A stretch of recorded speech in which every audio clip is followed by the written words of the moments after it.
Diferente do habitual, o Presidente da República discursou nesta terça-feira, na segunda sessão ordinária do Conselho de Ministros, não para falar das questões atuais da necessidade sobre a Covid-19 e o combate à corrupção, mas sim para tratar dos acontecimentos políticos e sociais dos últimos dias que têm despertado a atenção da sociedade angolana e não só. A título de exemplo, João Lourenço destacou os assuntos do caso Cafunfo na Lunda Norte, o debate público sobre a dupla nacionalidade a dirigentes políticos, o surgimento generalizado da prática da profanação dos símbolos nacionais e de monumentos de figuras históricas, bem como a situação da Igreja Universal em Angola. Politicamente, a boa nova passa a ser a iniciativa de revisão da Constituição da República de Angola, que data desde 2010. Com esta proposta de revisão pontual da Constituição, pretende-se preservar a estabilidade dos seus princípios fundamentais, adaptar algumas das suas normas à realidade vigente, mantendo-a ajustada ao contexto político, social e econômico, clarificar os mecanismos de fiscalização política e melhorar o relacionamento institucional entre os órgãos de soberania, bem como corrigir algumas insuficiências. Pretende-se com isto ter uma melhor Constituição para que continue a ser o principal instrumento de estruturação da sociedade angolana,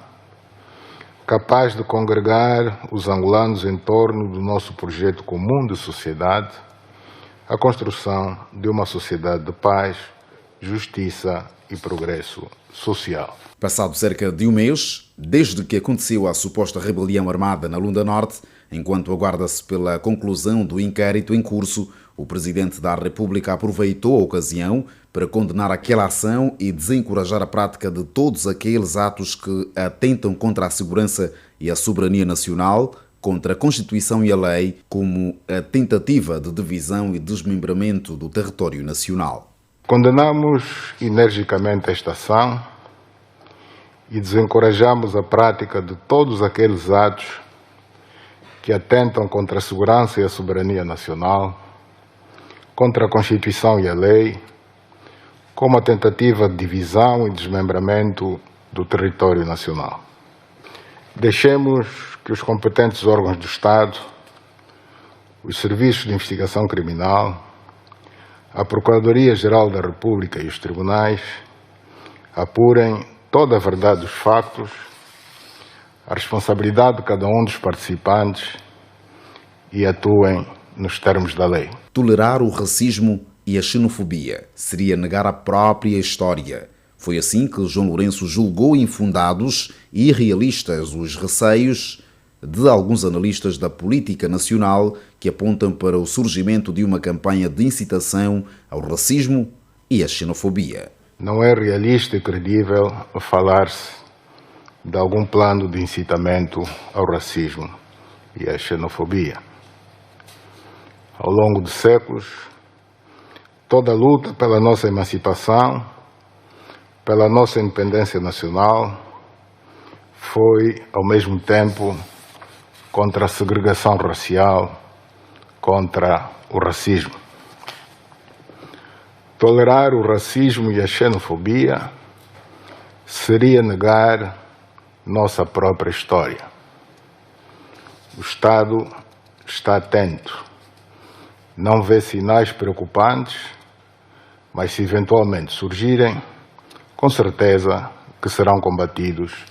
e sanados imediatamente. Na sequência de denúncias de fiéis e da investigação por parte dos serviços competentes e face à presunção do cometimento de crimes graves por alguns líderes e pastores, João Lourenço, ao falar sobre o caso da IUR de Angola, fez saber que o processo corre o seu trâmite normal junto da Procuradoria-Geral da República. Mas, como sabemos,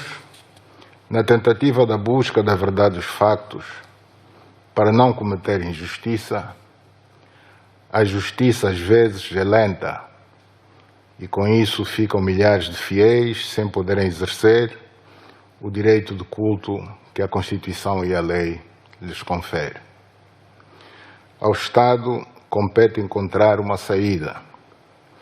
dando tratamento diferente aos indiciados na presumível prática dos crimes e outro aos fiéis que se sentem prejudicados com esta situação criada não pela Igreja, mas por cidadãos da Igreja que devem ser os únicos a pagar por eventuais crimes que tenham cometido. Neste dia 2 de março, aproveitou o Presidente da República a oportunidade para saudar a mulher angolana e destacar as conquistas alcançadas no que diz respeito à sua emancipação, a igualdade de direitos e também de oportunidades, o assumir grandes responsabilidades na vida política e do aparelho do Estado, destacando-se ainda em outros domínios da vida, como no desporto, na docência, na saúde, na gestão empresarial ou na investigação científica.